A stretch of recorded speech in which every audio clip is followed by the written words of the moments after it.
Sejam bem-vindos ao canal do Sem Perfil. Alguns dias atrás, um hater meu aí falou: "Nossa, você está fazendo uma análise jurídica top, você deveria ter uma vaga no Supremo." Não deveria ter, até porque eu não me adequaria ao local. Eu não lembro se eu já contei uma história aqui, mas quando eu era tenente do Corpo de Bombeiros, eu recebi do oficial de Justiça e Disciplina da unidade uma portaria assinada pelo comandante, me nomeando para o processo demissório de um sargento do Corpo de Bombeiros por uma falta administrativa. Ele estava sendo submetido a processo demissório. Eu peguei aquele documento, levei de volta ao tenente Birajara, que era oficial de Justiça e Disciplina, e falei: olha, eu não posso trabalhar no processo demissório desse sargento, me julgo impedido. Ele falou: por que, Reinaldo? Você tem algum parentesco, alguma amizade? Eu falei: eu não tenho, mas eu moro no mesmo prédio que ele mora no meu condomínio. Moramos no mesmo endereço, temos apartamentos diferentes dentro do mesmo condomínio, mas nós moramos no mesmo local. E isso pode gerar algum tipo de controvérsia. E nós evitamos qualquer tipo de ilação. Então eu até falei: olha, se ele for inocentado no processo demissório, se ele não for demitido, vão dizer: tá vendo? Favoreceu o cara porque é amigo dele pessoal, moram no mesmo condomínio. E se ele fosse condenado? Alguém poderia dizer: tá vendo? Deve ser por alguma rixa do condomínio lá que eles não se dão bem e o cara se descontou. Então, para evitar qualquer tipo de ilação idiota, eu falei: eu me declaro impedido de agir no caso aí, porque meramente eu moro no mesmo condomínio que ele. A minha relação com ele se restringia de vez em quando dar uma carona, já que íamos para o mesmo local, eu dava carona para ele quando eu estava saindo e via que ele estava indo para o quartel trabalhar e eu trabalhava no mesmo local. Agora, foi para evitar qualquer tipo de ilação. Eu lembro que na época o tenente Birajara levou ao major Moisés a questão, ele falou: não, coloca outro no lugar do Reinaldo, é melhor a gente evitar. Por quê?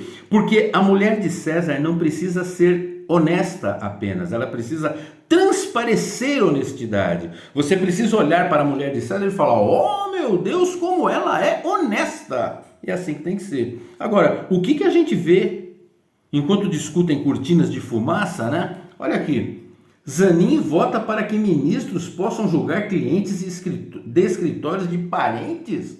Mas como assim, meu Deus do céu? O Código de Processo Penal, lá no artigo 254, a Lei da Magistratura, a Lei 1079 de 50, ela estabelece muito claramente que não pode, né? Está escrito lá as causas de impedimento, essa é uma delas. O quê? Causas de escritórios de parente? Como assim? Isso é um absurdo completo, é uma excrescência. Como que alguém pode, no caso aqui é um caso concreto, né? Ele era advogado até esses dias, né? Foi nomeado pelo amigo, né, que ele defendia, o que já é uma coisa que fere a lei, né? Fere o princípio jurídico, inclusive, da impessoalidade. Agora, a esposa é advogada e trabalhava no mesmo escritório, e eles têm causas lá no tribunal, e aí então quer dizer que ele pode julgar as causas do escritório da esposa, que no fundo é o escritório dele mesmo. Gente, isso é um completo absurdo, né? Eu sei que isso já vem acontecendo, sim, já vem acontecendo, e a gente já vem falando, é uma excrescência. O Gilmar Mendes não poderia julgar lá o Barata, acho que é Barata Filho, que é afilhado de casamento dele. Assim como o Toffoli não poderia ter julgado a ação do Mensalão, porque ele era advogado do PT no início da causa, né? Então eles já vêm atuando de maneira irregular nos processos, né?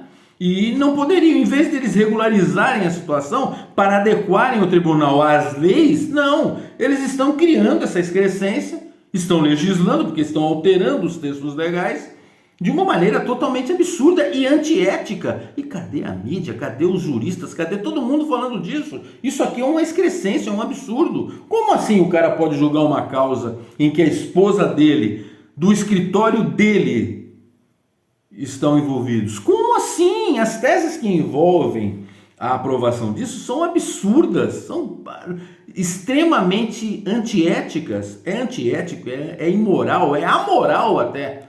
Pior. Então, enquanto a gente discute cortina de fumaça, ninguém está ligando para isso. Isso aqui é um absurdo. Isso é uma coisa, é a morte do direito brasileiro. É a morte do direito brasileiro. E olha, cuidado, hein? Eu posso ser preso por falar o óbvio, por estar lendo o texto da lei e falando, não pode, isso não pode. Ninguém está discutindo esse assunto. É sério mesmo? Por isso que eu sou tão crítico com juristas. Tem um da minha turma que parou de falar comigo, um colega meu de turma, parou de falar comigo porque eu fui crítico a ele. Eu falei, vocês não vão falar nada sobre esse assunto? Vocês não vão tocar nessas feridas que estão abertas aí? Como é que alguém pode ensinar direito no país hoje? Eu já lecionei direito.